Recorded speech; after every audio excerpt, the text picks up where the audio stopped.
అప్పుల బాధలు వెంటాడుతున్నాయా? అయితే 6 జేవిఆర్ వారి జాతిరత్నాలు ధరించండి. హాయ్, వెల్కమ్ టు మనం టీవీ. నేను మీ మనోజ్. సో బిగ్ బాస్ని బ్యాన్ చేయాలని చెప్పి పెద్ద ఎత్తున తెలుగు రాష్ట్రాల్లో నిరసనలు వెల్లువెత్తున్నాయి.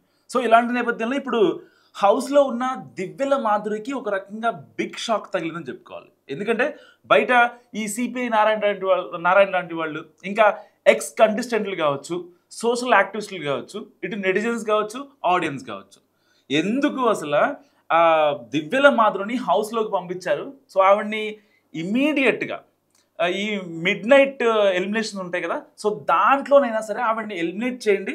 ఆవిడ అసలు మేము చూడలేకపోతున్నాం. రీతు చౌదరితో గొడవ పడుతుంది, ఇంకా ఈ రమ్య మోక్షతో గొడవ పడుతుంది. అసలు రమ్య మోక్ష ఎందుకు వచ్చింది? సో ఇలాంటి ఇన్ని కాన్సిక్వెన్సెస్ మధ్య ఇప్పుడు దివ్యల మాధురిని ఎలిమినేట్ చేస్తారు అనే వార్త ఇప్పుడు వైరల్ అవుతుంది. సో బిగ్ బాస్ స్టార్ మా అఫీషియల్ కన్ఫర్మేషన్ లేకపోయినా సరే ఇప్పుడు ఆల్రెడీ బిగ్ బాస్ని ఎట్టి పరిస్థితుల్లో బ్యాన్ చేయాలి. సో అసలు ఒక బిగ్ బాస్ హౌస్ అనేది నిజంగా అశ్లీలత, శృంగారం మధ్య నడుస్తుంది తప్ప ఒక ఇన్ఫర్మేషన్ లేదు.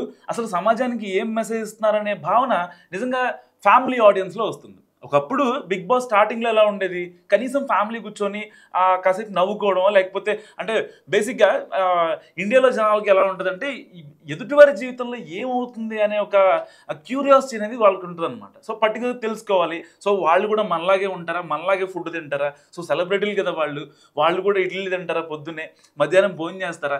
ఇలా ఒక క్యూరియాసిటీ జనాల్లో ఉంటుంది. సో దానికోసం జనాలు చూశారు, దాన్ని ఆదరించారు. సో బేసిక్గా బాలీవుడ్లో ఉన్న బిగ్ బాస్కి తర్వాత ప్లేస్లో తెలుగు బిగ్ బాసే ఉంటుంది. ఎందుకంటే దానికి ఆ రంగరించే ఏదైతే ఉంటాయో మసాలాలు, ఆ హోస్ట్ నాగార్జున గారు కావచ్చు, దానికి ఒక స్పెషల్ అట్రాక్షన్ ఎన్టీఆర్ని తీసుకురావడం కావచ్చు, అప్పుడు ఫేమ్లో ఉన్న ఎవరైతే పాజిటివ్ వైబ్ ఉన్నోళ్ళు, మంచి ట్రెండ్ సెట్ చేసేవాళ్ళు ఎవరైతే ఉంటారో వాళ్ళని తీసుకొచ్చి సో కొంచెం వాళ్ళతో హోస్ట్ చేయించడం, మాట్లాడించడం. సో దాని పరంగా బిట్వీన్ 6 to 9 PM మధ్యలో ఏదైతే సీరియల్స్కి అందరూ అతుక్కుపోయే సందర్భంలో కూడా బిగ్ బాస్ చూడాలి అని చెప్పి ఆ టైంలో పెట్టారు. సో దానివల్ల ఫ్యామిలీ ఆడియన్స్ అందరూ కూడా బిగ్ బాస్కి కనెక్ట్ అయిన తీరు చాలా ఎక్కువ.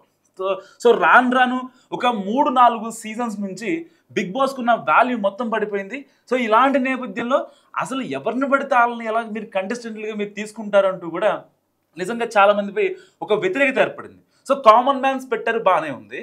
కామన్ మ్యాన్స్లో ఇలాంటి కాంట్రవర్సీ, ఒక భర్తను డివోర్స్ ఇవ్వకుండా ఇంకొక ఆయనతో లివింగ్ రిలేషన్లో ఉంటున్న దివ్యల మాధురి కావచ్చు, లేదంటే పికిల్ జస్ట్ మీ పికిల్స్ రేట్ ఎక్కువ అన్న పాపానికి ఒక కస్టమర్ని గట్టిగా తిట్టిన వాళ్ళు కావచ్చు. సో ఇలాంటి వాళ్ళని పెట్టి మీరు సభ్య సమాజానికి ఏం మెసేజ్ ఇస్తారు అని చెప్పి నెటిజన్లు ఇంకా కామెంట్ల రూపంలో దుమ్ము రేపుతున్న పరిస్థితి.